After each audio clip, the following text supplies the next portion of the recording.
आज के सबसे पहले एजेंडे की। और आज का जो सबसे पहला एजेंडा है कि क्या केजरीवाल की गिरफ्तारी के बाद, तिहाड़ में जाने के बाद आम आदमी पार्टी के कई नेता, बड़े नेता, सांसद तनाव में हैं क्या? क्योंकि कुछ इस तरह का व्यवहार दिखाई पड़ रहा है।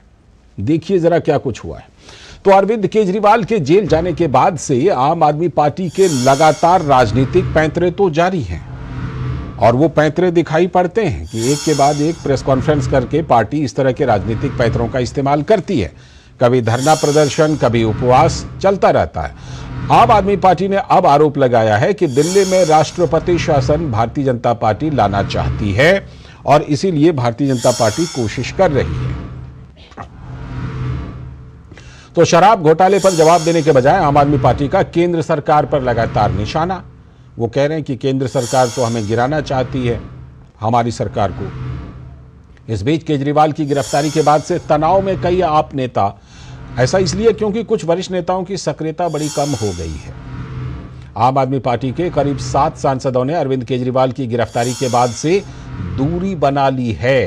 क्योंकि देखिए, पार्टी के कई कार्यक्रम हो रहे हैं, उपवास का हो, धरना प्रदर्शन का हो, वहां पर ये नहीं पहुंच रहे। राज्यसभा सांसद राघव चड्ढा लंबे समय से बाहर ही हैं, तो पार्टी के भीतर सवाल उठने लगे हैं। दरअसल राघव चड्ढा पिछले महीने आंख की सर्जरी के लिए लंदन गए थे और लेकिन लंदन में तो हैं, लेकिन सोशल मीडिया एक्स पर भी उनकी सक्रियता बहुत कम हो गई है।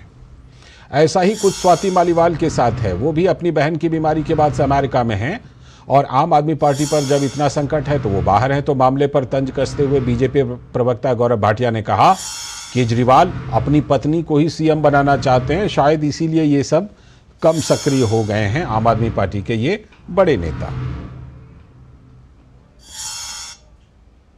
कि दिल्ली की चुनी हुई सरकार, आम आदमी पार्टी की सरकार, अरविंद केजरीवाल की सरकार के खिलाफ एक बहुत बड़ा राजनीतिक षड्यंत्र प्लान किया जा रहा है।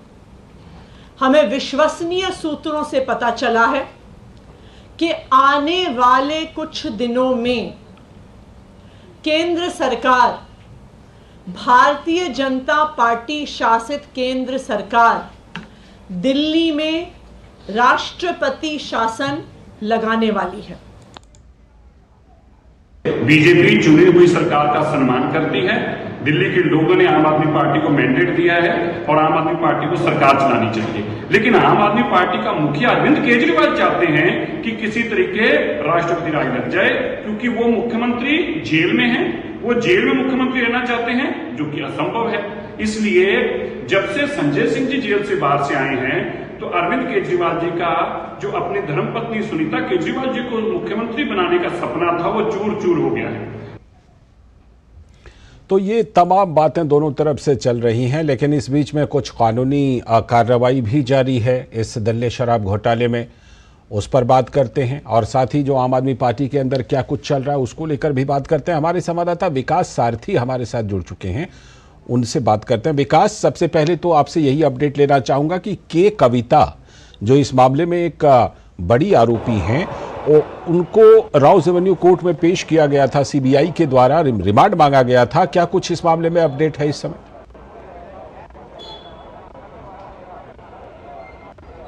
जी लालचंद, इसमें बहस पूरी हो चुकी है और कोर्ट ने ऑर्डर रिजर्व किया हुआ है। सुबह जब इस पर सुनवाई शुरू हुई थी तो कविता के वकीलों ने ये कहा था कि जब वो पहले से ही न्यायिक हिरासत में है तो सीबीआई ने जब उनसे पूछताछ की तिहाड़ जेल में जाकर, उस ऑर्डर को कोर्ट ने एक तरफा दिया था, उनको नोटिस किया जाना चाहिए था पहले, और इसीलिए उन्होंने कहा कि इस आदेश में खामियां हैं। दूसरा, उन्होंने ये कहा कि कोर्ट ने जब सीबीआई को केवल पूछताछ की अनुमति दी थी तो कोर्ट ने फिर उनको गिरफ्तार भी कर लिया। तो इन दो चीज़ों को उन्होंने उठाया था, लेकिन इन दोनों ही बातों को स्वीकार नहीं किया कोर्ट ने। और उसके बाद रिमांड पर 2 बजे रिमांड एप्लीकेशन पर बहस शुरू हुई। 5 दिन की सीबीआई ने रिमांड मांगी है और अपनी रिमांड एप्लीकेशन में कई आरोप लगाए हैं कि कविता पर, और ये आरोप दिखाते हैं कि वो इंडो स्पिरिट में उनका पैसा लगा हुआ था, वो उसमें एक किसी दूसरे बेनामी शख्स के तौर पर उसमें उनके भी इंटरेस्ट थे। एक तो ये बात है। दूसरा कि उन्होंने न केवल दिल्ली की आबकारी नीति के चलते 100 करोड़ रुपए का आश्वासन दिया, कि आम आदमी पार्टी को मिलेगा, बल्कि इसमें ये भी एलिगेशन लगाए गए हैं कि शरद रेड्डी से उन्होंने 80 लाख रुपए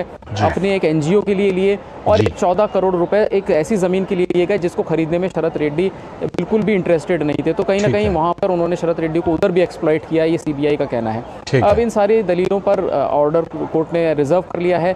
कुछ वक्त में उम्मीद करते हैं कि 5 दिन की जो रिमांड मांगी है सीबीआई ने, उस पर कोर्ट अपना ऑर्डर सुना देगा। बिल्कुल, और जब सुनाएगा तो अपडेट लेंगे। लेकिन इस बीच में विकास, जिस तरह की राजकुमार आनंद ने इस्तीफा दे दिया मंत्रालय से भी, केजरीवाल सरकार से भी और पार्टी से भी, इस बीच में ये सवाल जो है वो बिल्कुल चर्चा में है कि बड़े बड़े नेता आम आदमी पार्टी के, ऐसे तो बहुत कम लोगों को रहने दिया अरविंद केजरीवाल ने, जो भी उनको चुनौती दे सकते थे, उनसे इस्तीफा मांग सकते थे, उनमें से बहुत सारों को तो बाहर कर दिया, उन्हें भूषण को हो या योगेंद्र यादव को या तमाम तरह के बड़े नेताओं को। लेकिन कुछ जो बड़े नेता हैं पार्टी में, सांसद हैं, वो उनकी सक्रियता कम है। उन्होंने प्रदर्शनों से, उन्होंने उपवास कार्यक्रम से, उन्होंने आंदोलनों से दूरी बना रखी है।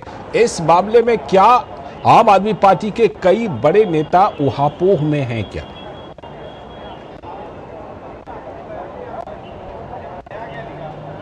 बिल्कुल लालचंद, ऐसा हो सकता है। और आप देखें कि न केवल बड़े नेता बल्कि कार्यकर्ता भी उस तादाद में ऐसे समारोहों में नहीं जुट रहे हैं, इस तरह के धरने प्रदर्शन में नहीं जुट रहे हैं जैसा आम आदमी पार्टी को जिस तरह का बहुमत दिल्ली में मिला और जिस तरह के कार्यकर्ताओं की स्ट्रेंथ आम आदमी पार्टी के पास थी। और दूसरा, पार्टी में आप बिल्कुल सही कह रहे हैं कि एक ऊहापोह की स्थिति बिल्कुल हो सकती है। आपने देखा एक मिनिस्टर ने रिजाइन किया, राजकुमार आनंद ने इस्तीफा दे दिया है। इसके अलावा भी आतिशी ने जो 2 बार आरोप लगाए हैं, पहली बार आरोप ये लगाया कि बीजेपी उनके नेताओं को तोड़ने की कोशिश कर रही है, हालांकि उस पर उनको एक लीगल नोटिस मिला है कि उनका इस बात का सोर्स क्या है, आखिर उन्होंने किसके आधार पर इस तरह बीजेपी पर आरोप लगाया। अब ये जो दूसरा आरोप है, जब वो ये कह रही हैं कि राष्ट्रपति शासन लगाने की तैयारियां हो रही हैं, तो ये भी कहीं ना कहीं किसी भविष्य में होने वाले किसी स्प्लिट का या कुछ नेताओं का या कुछ और बड़े लोगों का पार्टी से हटने को लेकर के जो इरादा हो सकता है, उसको लेकर के एक डिफेंस मैकेनिज्म तैयार करने की बात आप इसको के तौर पर देख सकते हैं। जहां तक वो बात कह रही हैं कि राष्ट्रपति शासन लगाने की साजिश, इसमें साजिश की कोई ज़रूरत नहीं है लालचंद जी, क्योंकि जैसा एलजी ने पहले ही कहा है कि जेल से सरकार नहीं चलेगी, एक स्थिति उन्होंने अपनी स्पष्ट कर दी है। इसमें जो 239AA प्रोविजन है जो संविधान में, जो दिल्ली को लेकर के है, अगर उपराज्यपाल को लगा कि इफेक्टिव एडमिनिस्ट्रेशन नहीं हो पा रहा है, सरकार सही तरह से नहीं चल रही है, तो उनको सिर्फ एक रिपोर्ट भेजनी है, तो उसमें कोई बहुत बड़ी साजिश की कोई जरूरत नहीं है। बिल्कुल सही कह रहे हैं आप, सही कह रहे हैं बिल्कुल। लेकिन अब देखना होगा कि ये तमाम नैरेटिव के बीच जो दो फ्रंट पर ये लड़ाई चल रही है, कानूनी फ्रंट पर और राजनीतिक फ्रंट पर, देखना है कि ये कहां पर किस अंजाम तक पहुंचता है। बहुत बहुत शुक्रिया विकास जुड़ने के लिए, इस खबर पर अपडेट देने के लिए। तो हमारे संवाददाता विकास सारथी हमारे साथ जुड़े थे और हम बात कर रहे थे कि क्या कुछ आम आदमी पार्टी का जो दिल्ली शराब घोटाला है उसको लेकर के क्या कुछ कानूनी कार्रवाई चल रही है और साथ में किस तरह से राजनीति इस पर हो रही है और उसका क्या कुछ अंजाम हो सकता है।